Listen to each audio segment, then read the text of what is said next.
नमस्ते मेरे देशवासी भगवान श्री कृष्ण के समय के लगभग 5000 साल बाद रथ यात्रा के मौके पर मैं रिक मंडल जगन्नाथपुरी को आया हूँ। ओम नीलाचल निवासाय नित्याय परमात्मने बलभद्र सुभद्राभ्या जगन्नाथाय ते नमः। ये जो नीलांचल पर्वत के ऊपर ये मंदिर स्थित है, इस मंदिर में भगवान श्री कृष्ण को जगन्नाथ के रूप में और भगवान श्री कृष्ण के भाई बलभद्र और उनके बहन सुभद्रा को पूजा जाता है। आज से लगभग 25 साल पूर्व आदि गुरु शंकराचार्य जी के समय आदि गुरु शंकराचार्य जी ने इस मंदिर को कलियुग के धाम के रूप में स्वीकृति देने के बाद ये मंदिर पूरे विश्व भर में और भी प्रसिद्धि लाभ किया है। और हम जो पूर्व में 1000 साल के वैदेशिक गुलामी के काल में थे, उसी समय इस मंदिर के ऊपर भी 18 टाइम वैदेशिक शत्रुओं ने विधर्मियों ने आक्रमण किया है। फिर भी आज हमारे जगन्नाथ मंदिर ऐसे ही 100 महिमा में खड़ा है। हमने बार बार इसका निर्माण किया है। मेरे देशवासी, मैं यहाँ ये सब बोलने नहीं आया हूँ कि इस मंदिर का धर्मध्वज के हवा के विपरीत तरफ उड़ता है, या ये मंदिर कितना बड़ा है, कब से ये मंदिर शुरू हुआ, या इस मंदिर में रथ यात्रा कैसा होता है, ये सब बात इस भारत में जो लोग रहते हैं सभी को मालूम है। मैं यहाँ बोलने आया हूँ ये जो धर्म मंदिर है, ये जो जुग मंदिर है, ये जो जगन्नाथ मंदिर है, ये किन लोगों के मंदिर है? ये हम सनातनी हिंदुओं का मंदिर है। और हम सनातनी हिंदू क्यों है? क्योंकि हम वेद को मानते हैं। लेकिन हम कहाँ वेद को मानते हैं? वेद में तो कोई जात पात ऊंच नीच लिंग और नारी पुरुष का भेदभाव कुछ भी नहीं है। लेकिन हम तो हर बात पर जात पात ऊंच नीच का भेदभाव करते हैं। हमारे सभी राज्य में जात पात ऊंच नीच का भेदभाव है। वो राजस्थान से लेकर तमिलनाडु, आंध्र प्रदेश, उत्तर प्रदेश, मध्य प्रदेश, हर स्टेट में, महाराष्ट्र हर स्टेट में है। कोई भी स्टेट ये बोल नहीं सकता कि हमारे इधर नहीं है जात पात ऊंच नीच का भेदभाव। वेद तो कहता है अयम निजः परोवेति गणना लघु चेतसाम उदार चरिता नाम तू वसुदैव कुटुंबकम। यानी ये मेरा है, वो तुम्हारा है, ऐसा नीच और छोटे सोच वाले व्यक्ति सोचते हैं।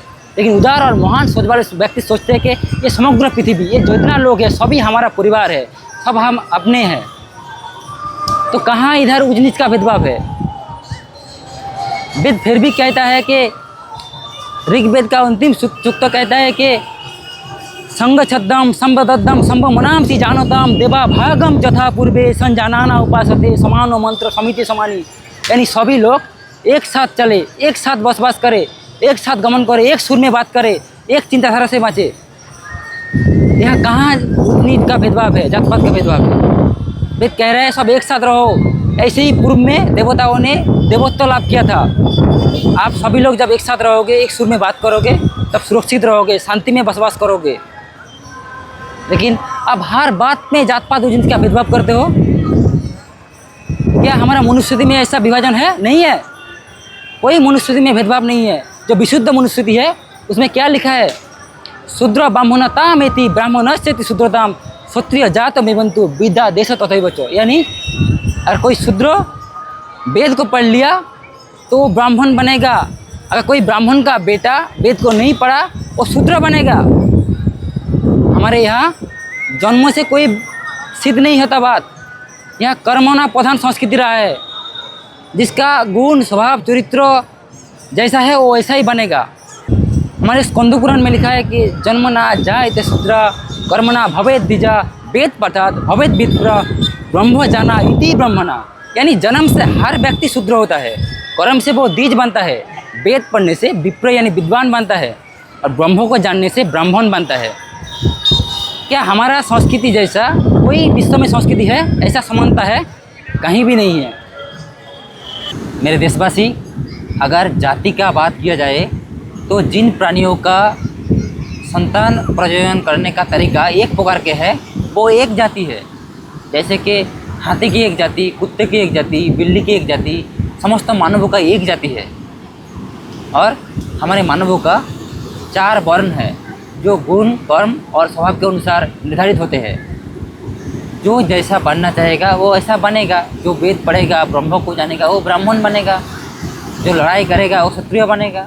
जो समाज में तरह तरह के काम करेगा वो शूद्र बनेगा, जो बिजनेस करेगा वो वैश्य बनेगा। इसमें कोई जन्म से कोई निर्धारित नहीं होता, ये पूरा कर्म से निर्धारित है। जो जैसा बनना चाहेगा, जो जैसा कर्म करेगा वो ऐसा बनेगा। तो यहाँ कहाँ जात पात ऊंच नीच का भेदभाव है? हमारे समाज तो सबसे बड़ा समानता के लिए बात करता है। और आज हम देख रहे हैं कि हमारे देश के विभिन्न राज्यों के जो पॉलिटिकल पार्टी है वो ज़्यादा समय तक सत्ता में बने रहने के लिए हमारे सनातनी हिंदू समाज को जात कास्ट के नाम पर, भाषा के नाम पर, राज्यों के नाम पर बांट रहे हैं।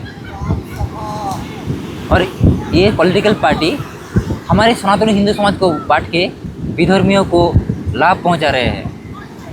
मेरे देशवासी और सनातनी हिंदू, आपको कब समझ आएगी कि ये पॉलिटिकल पार्टी सिर्फ अपने सत्ता में बने रहने के लिए हमें बांट रहे हैं, हमारे देश धर्म और समाज को क्षति पहुंचा रहे हैं।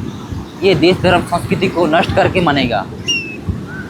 तो जो पॉलिटिकल पार्टी हमारे देश धर्म समाज को बांटने की कोशिश कर रहा है, उन पॉलिटिकल पार्टी को ही तोड़ दो, उन्हें आप नकार दो कि आपका गंदा पॉलिटिक्स इस देश में नहीं चलेगा।